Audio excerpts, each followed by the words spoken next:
All right, so these are Sidney's games here. Now, Sidney was super passionate about building video games. Boy, I tell you, she, towards the end of the club there, she was so interested in building games. She would, as soon as she would get there, as soon as she got to the Code Club, she would start building that day's game. And she would always get it done. And then as soon as it was done, she wanted to go on and do some additional challenges. So what I did was each week, and I did this towards the beginning of the class as well, I would always have, this is the game, and then I would have a bunch of other challenges for them to work on. So if they did complete the game, it would be more levels, or do this, or add this feature, or make it 2-player, or just depending on the game. And I didn't have any instructions for any of the additional bonus work that there was. And Sidney always got through them, and she always went in and built more and more, went way beyond. Looks like I've got a couple versions of this game. But just super passionate about not only building the game, but understanding how the game worked and understanding how to build different characters. And she put a number of 2-player games together, as part of this. And we only did the one time, I don't even know how I'm supposed to get over there. We just did that one tank game as a 2-player, but she added 2-player to quite a few other games as part of it throughout the year. The other funny thing about the girls is that at the beginning we would do like snack time in 30 minutes, and they would play different games, and the girls would play games together, usually kind of some collaborative games, or Sidney would also work on that week's video game that we're creating. And then after about 15-20 minutes or so, we would start with the curriculum, and I'd go over what it was that we're going to do and just kind of walk through it step by step. And one of the things the girls would always be doing is they'd be doing each other's hair while we were going through the curriculum, which I just thought was really cool. And they just had such a good time. And oh, nice. So our tank shoots, it looks like it's I can't tell is that a unicorn? Yeah. So it's rainbows and unicorns. So it's streaking rainbows and it's shooting unicorns. So one of the things I always told the girls is, even though the game might have been a tank game, you don't have to create a tank game. You can create something much more appropriate if you want, whatever it is that you wanted. So it could be puppies, or it could be, in that case, unicorns or rainbows. And you see here, instead of explosions, it's candy canes, and the background's this nice, pretty lights in the background as well. So it's just about creating the games. It's not about what the images are, and anything doesn't need to be a tank.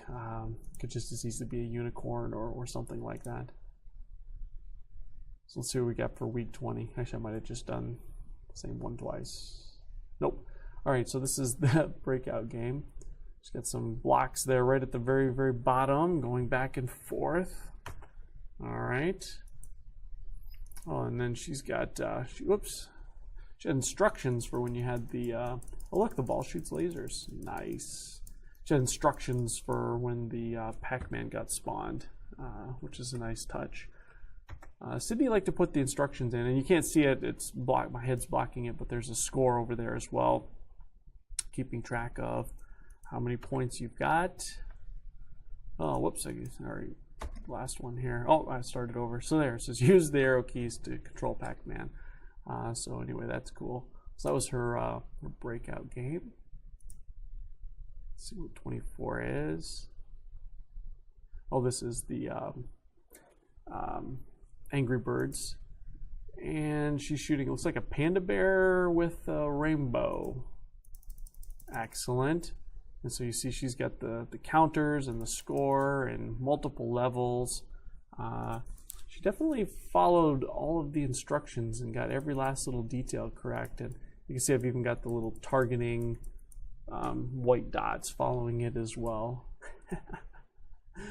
Oh, that's cool. She's got multiple levels there. I don't know what level we're on. There's not a level counter. And then this is the stick, or the floppy guy. So the really cool thing about this one is this was based on this 2-player game called Don't Fall. that a lot of the kids were playing. And Jerry says, "Don't drown." Well, Sidney actually got this game, the single player one, working really fast. And as you can see here, it's she did a really nice job on it. And then she wanted to create a 2-player version as well. And of course, I didn't even create a 2-player. I didn't have any instructions for a 2-player or anything like that. Let's see if this restarts. I don't think it is. I'll have to do it again. And so she wanted to create a 2-player game. And so once she had the first player game done, she started working on it. And there was a number of things that she got stuck on, and I helped her out. And the day that she was doing it, this is very, very similar to the Don't Fall.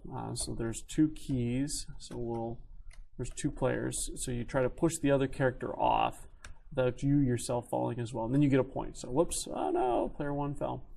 And so this was kind of how the original game worked. And then I created the single player one for it. But anyway, Sidney, she really wanted to create this 2-player game, and she stayed. And her mom works at the school, and her mom says, "Well, all right, you can stay for a little bit longer, but you're not going to hang around all night." Well, she ended up sticking around, and I stuck around with her, helping her, and we got this all working. Her mom comes back and just can't believe that we were still there a half an hour after the code club. So anyway, those were Sidney's games. She definitely got a knack for building video games. I hope she continues on and does other cool things with technology.